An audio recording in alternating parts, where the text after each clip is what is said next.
tout est toujours la même chose. Dans cette vidéo, on va parler des fractales. Je t'invite à regarder vite fait ce que c'est qu'un fractal.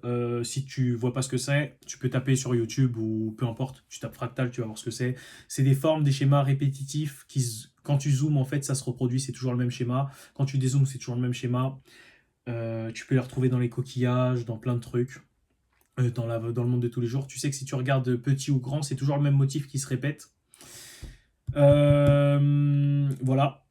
Donc maintenant, je viens de donner la clé. Un fractal, c'est un motif qui se répète. Motif, schéma, appelle ça comme tu veux. C'est quelque chose qui se répète. Donc, c'est quelque chose, une action ou un événement, peu importe, qui, une fois qu'il est fait ou actionné, il donne toujours le même résultat. Exemple, tu suis une pâte à crêpes, exactement la pâte à crêpes, tu obtiens les mêmes crêpes. Voilà, c'est aussi simple que ça. Je vois pas comment t'expliquer autrement. Tu vois des gens qui vont à la salle, qui s'entraînent, tu suis le même entraînement, tu deviens musclé comme eux. C'est aussi simple que ça. Il y a des gens, ils vont casser la tête en disant oui, mais il y a des paramètres à côté. Oui, il y a des paramètres à côté, mais les paramètres à côté sont la même chose que pour les fractales. C'est qu'une question d'échelle, de zoom. À quel endroit tu te places? À quel endroit tu te places pour regarder le fractal? C'est tout. Dans tous les cas, tu obtiendras le résultat. Il y a des gens qui sont handicapés, qui sont allés à la salle, qui ont été musclés. À partir de ce moment-là, en fait, je ne sais pas comment t'es... Encore une fois, c'est un exemple que je vais énormément utiliser, mais si je t'explique que la mer est salée et tu me dis que tu n'y crois pas, je peux rien faire pour toi. C'est tout. Je n'ai pas à me casser la tête. La mer est salée. Est-ce que je vais vraiment développer? Non. La mer est salée, point. Il n'y a pas besoin de... En fait, il n'y a même pas besoin de comprendre. Il n'y a même pas besoin de savoir. Parce qu'il y a quelqu'un qui va te dire, oui, mais comment tu sais? Comment tu fais? Pourquoi? Tu n'as pas besoin de savoir de pourquoi. Quand tu tapes ta requête sur Internet, tu as besoin de savoir comment Internet fonctionne? Tu as besoin de voir Internet? Non, tu sais que ça fonctionne, tu t'en sers, c'est tout, point. L'électricité, tu as besoin de savoir comment fonctionne l'électricité exactement, à quelle vitesse ça se déplace? Non. Tu appuies sur ton interrupteur, tu as l'électricité, c'est tout. Tu branches ta prise, tu as l'électricité. Tu t'en fous. Et bien c'est la même chose. Un fractal, tu suis le chemin, tu suis le schéma, tu as le même résultat. C'est aussi simple que ça en fait. Je vois pas comment t'expliquer autrement. Il y a un mec, il allume un feu en frottant deux bouts de bois ou des cailloux. Tu sais que si tu frottes deux bouts de bois ou des cailloux, de la même manière, tu obtiendras un feu aussi. C'est ce qu'on appelle un schéma, un fractal. Il y a des fractales matériels, immatériels. Fractal matériel, du coup, ça va être le feu. Je te prends l'exemple du feu. Tu frottes le bâton avec la friction, ça fait du feu. Si tu le fais de la même manière qu'un mec qui l'a déjà fait, tu obtiendras le même feu. Voilà, c'est comme ça, c'est un fractal matériel. Maintenant, tu as des fractales immatériels. Il a confiance en lui, donc il gagne. Il n'a pas confiance en lui, donc il perd. C'est un fractal immatériel. Mais que tu le veuilles ou non, la confiance précède toujours la victoire. C'est comme ça, c'est un fractal immatériel. On peut prendre un autre fractal immatériel, les réseaux sociaux. Si tu regardes bien, les contenus qui percent le plus ont toujours un bon hook. Bon hook, c'est ce qui parle à chaque fois les 2 premières secondes là, sur le format short. Si ça capte l'attention du viewer, de la personne qui regarde, bam, le contenu il va percer, il va tourner. D'autant plus s'il suscite l'interaction. C'est-à-dire que si en plus ça fait commenter les gens, ça fait réagir les gens, alors là, banger, ça perce. Et c'est toujours le même schéma. Encore une fois, hein, c'est aussi simple que ça. Moi, les contenus que j'ai faits qui faisaient des millions de vues pour mes clients, pourquoi ils font des millions de vues? Parce que je respecte le schéma. Je prends, je copie, colle. Je prends, je copie, colle. Je modifie légèrement pour que ça soit, comme je disais, la taille du fractal, l'impact, il dépend de ton emplacement. Si, par exemple, c'est dans un domaine, dans une niche, par exemple une niche cosplay, manga, je vois un hook qui est très intéressant que je peux copier dans mon domaine pour mes clients, peu importe le domaine, la personne peut être coach sportif. Si ça marche dans les mangas, je peux prendre, copier, coller dans les coachs sportifs, j'adapte juste pour que le fractal soit au bon zoom. Ça marche, ça performe, c'est comme ça. La cause à effet. Même action, même résultat. Ce qui va juste changer, ça va être l'impact. Est-ce que l'impact est plus fort ou moins fort? Moi, ce que je fais, je suis un feignant extrême. Je suis un feignant extrême, donc je sais qu'en faisant un mouvement, je peux déplacer quelque chose. De la même manière qu'un mec qui fait un autre mouvement peut déplacer quelque chose. Maintenant, est-ce que le mec il va pousser un gros mur tout de suite? Enfin, le mec va pousser un gros mur tout de suite, il va le faire tomber, c'est bien. Moi, je suis un feignant, qu'est-ce que je fais? Je veux pouvoir faire tomber ce mur en faisant juste ça. Bah, je vais pousser un truc, il va pousser un autre truc, il va pousser un autre truc, il va pousser un autre truc, il va faire tomber le gros mur. Et j'aurais fait 10 fois moins d'efforts pour le même résultat. Donc, si je peux faire moins d'efforts pour le même résultat, bah, le même temps où lui, enfin, sur le même temps que lui a pris pour faire tomber le mur, eh ben, je peux en faire tomber 10 des murs. C'est aussi simple que ça, fractal. Il faut, en fait, à partir du moment où tu vois la vie en fractal, tu peux tout obtenir de manière extrêmement facile, extrêmement simple. La plupart des gens qui réussissent, ils font ça. C'est-à-dire que soit ils utilisent des fractales qu'ils ont déjà vus ailleurs, des schémas, ils recopient les schémas, ils les adaptent à leur business, à leur domaine, soit ils créent leur propre fractal. Moi, de manière générale, j'ai tendance à copier, optimiser pour moi, mon utilisation, et ensuite, je la transmets soit à mes élèves, enfin du moins j'ai eu que 2 élèves pour l'instant, là j'en prends plus, soit, par exemple, je peux prendre l'exemple de mes frères. Eux, mes frères, bon, eux, ils auront toujours droit, donc voilà. En fait, le schéma est répétitif. C'est pas comme si le schéma, tu le testes une fois, ok, il a marché, c'est un coup de chance. Non. À partir du moment où la méthode est éprouvée, qu'elle est testée et approuvée, éprouvée vraiment, c'est-à-dire qu'elle marche à tous les coups, moi, tous les comptes thread, par exemple, que je lance, ils font des millions de vues. Que je le veuille ou non, enfin, que je le veuille ou non, en fait, je le veux. Mais au-delà de ça, je sais comment faire. J'ai capté les patterns. Et même sur Instagram, que ce soit les réseaux sociaux, des contenus qui percent, c'est extrêmement facile. En fait, encore une fois, il faut choper les patterns. Il y a des patterns, des fois, ça peut être un très bon hook. Il y a d'autres patterns, ça va être susciter l'interaction. D'autres patterns, ça va être l'émotion. Ça fait rire ou ça met en colère, peu importe. Et en plus, ce qui est génial avec les fractales, c'est qu'ils sont cumulables. Donc en fait, tu peux superposer un fractal sur un autre fractal sur un autre fractal pour obtenir un méga résultat. Je m'explique. Tu sais que ce hook-là marche. Toutes les fois où tu as vu ce hook, ça a fonctionné. Tu sais que cette musique-là, elle performe bien. Tous les gens, dès qui ont utilisé cette musique, ça a bien performé. Tu sais que dans cette tenue ou dans cet endroit, la vidéo, elle perce tout le temps. Tu sais que quand tu utilises ce mot, les gens commentent tous. Et là, tu cumules. Tu dis, attends, si je mélangeais tout. Banger. Banger. En fait, là, tu as la recette d'un cocktail incroyable.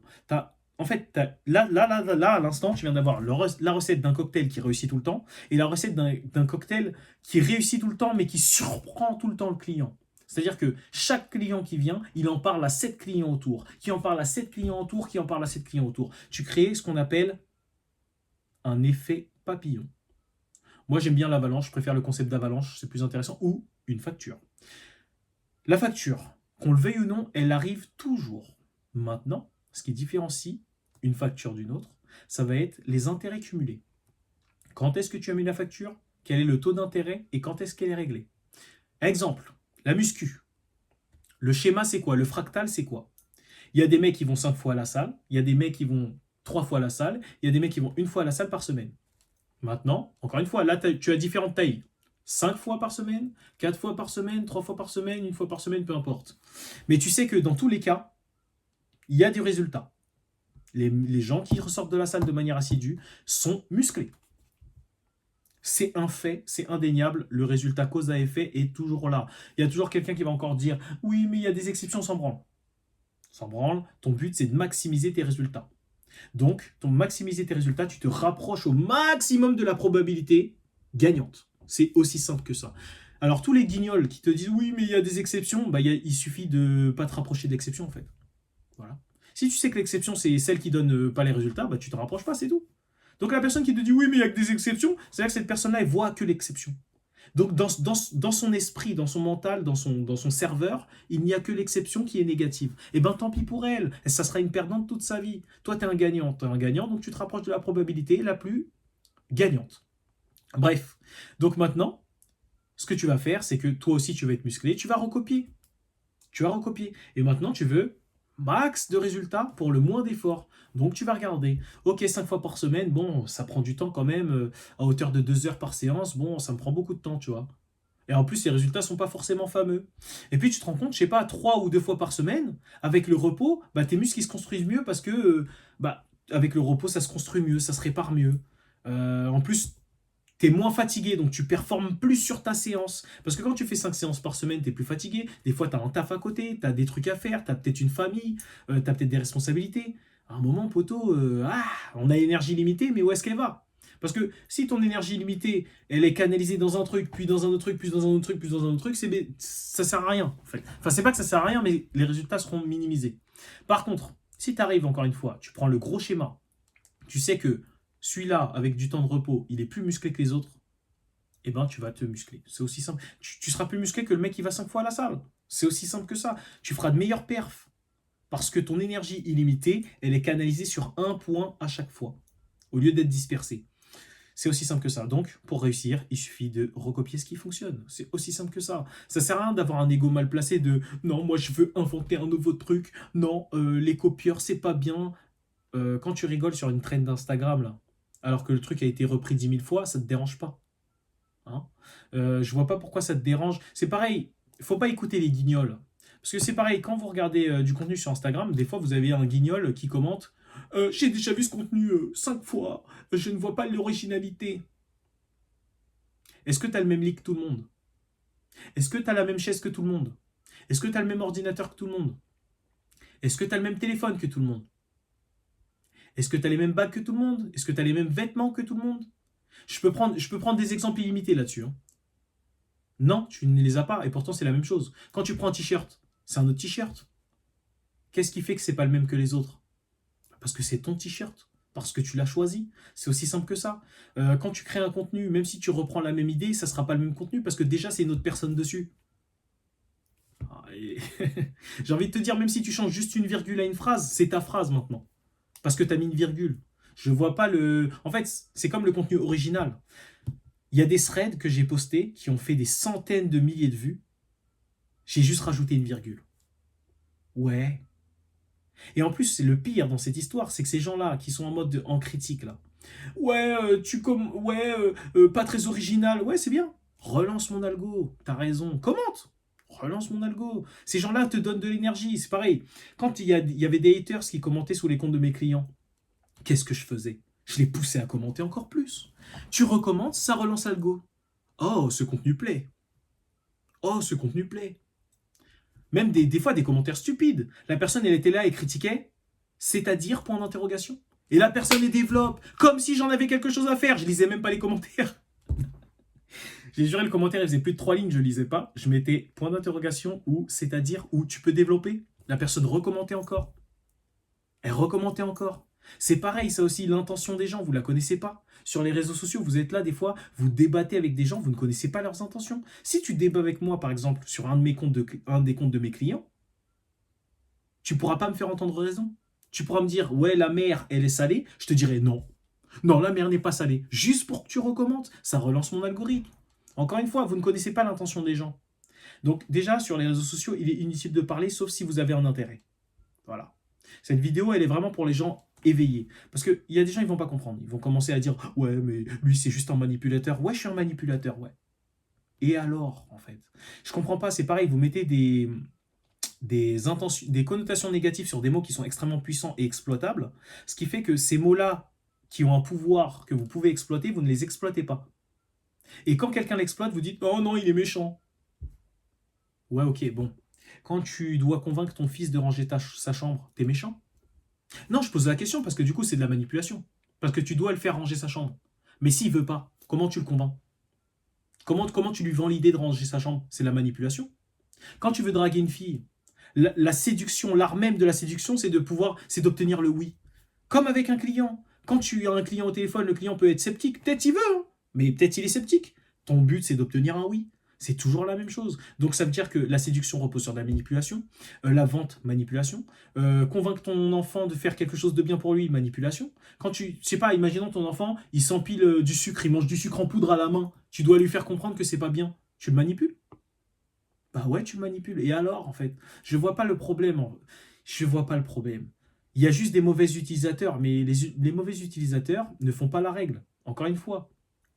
C'est comme la culpabilité par association. Je crois que c'est... ouais, je sais plus qui a utilisé cet exemple. Mais en gros, tu prends un truc qu'une mauvaise personne a fait et tu l'associes à la personne en face, juste pour la décrédibiliser. Ouais, c'est une technique de manipulation, mais elle marche. C'est un fractal. C'est un schéma. Tu veux décrédibiliser quelqu'un, tu utilises cette technique. Tu veux valoriser quelqu'un, tu utilises la technique qui la valorise. T'as rien besoin d'inventer, tout existe déjà. T'as juste à le reprendre et à le remodeler à ta façon. Voilà. Il n'y a pas à se prendre la tête. Tout ce que tu imagines compliqué le devient. Tout ce que tu imagines facile le devient. Pourquoi? Pour la simple et bonne raison que ton... En fait, tu vas commencer à voir. Si tu ne crois pas en l'or, On peut te donner de l'or dans les mains, tu vas croire que c'est du plaqué, tu vas croire que c'est un caillou doré, tu vas croire que c'est de la peinture. Tu n'y crois pas. Donc forcément, tu ne le vois pas. Par contre, si tu crois que c'est facile, ça le deviendra. Je peux prendre n'importe quel exemple. Il y a forcément un truc que tu fais qui est facile pour toi et difficile pour les gens. Ça peut être aussi facile que dessiner. Ça peut être aussi facile que, je sais pas, faire de la couture. Ça peut être la cuisine, faire des gâteaux. Il y a des gens, à chaque fois qu'ils font des gâteaux, ils ratent. Ils savent pas faire des gâteaux. Mais toi, les gâteaux, c'est facile pour toi. Pourquoi? Parce que tu décides que c'est facile. Eux, ils ont décidé que c'était difficile. C'est aussi simple que ça. Encore une fois, j'aime bien le redire quand même. Vous aurez toujours des gens pour... Moi, je le vois comme des tests. C'est-à-dire à quel point tu es d'accord avec toi et à quel point tu restes sur tes appuis. Quand quelqu'un il est là, il te dit par A plus B, non mais tu as tort, non mais c'est pas possible, ok. La question c'est, est-ce qu'il arrive à t'influencer ne serait-ce qu'un petit peu? Est-ce que tu es droit sur tes appuis? C'est aussi simple que ça. Parce qu'on est d'accord que moi je suis noir. Si un mec il arrive et me dit non, toi t'es un blanc. Non, toi t'es un chinois. T'es un asiatique. Bah, je vais le regarder comme un singe. Pourquoi? Parce que je suis droit sur mes appuis. Je sais que je suis noir. Je suis persuadé que je suis noir. Eh ben, faut que tu sois persuadé que c'est facile. Faut que tu sois persuadé que tu vas réussir. Aussi simple que ça. Je vais prendre l'exemple d'aller dormir. Il y a des fois où tu n'arrives pas à dormir parce que tu es persuadé que tu vas pas réussir à dormir. Par contre, quand tu es fatigué, tu es persuadé que tu vas t'allonger sur ton lit, tu vas t'endormir. La seule chose qui change, la seule chose qui change, c'est pas ton taux de fatigue, hein. C'est le fait que tu sois persuadé que tu vas dormir ou non. Parce que des fois, tu peux être super crevé. Si tu es persuadé que tu vas pas réussir à dormir, tu dormiras pas, mon pote. Tu dormiras pas. Et c'est que comme ça. Le monde est extrêmement simple. Tout est toujours très simple. Mais on a tendance à compliquer les choses par pur ego. La question c'est, est-ce que tu as un ego mal placé?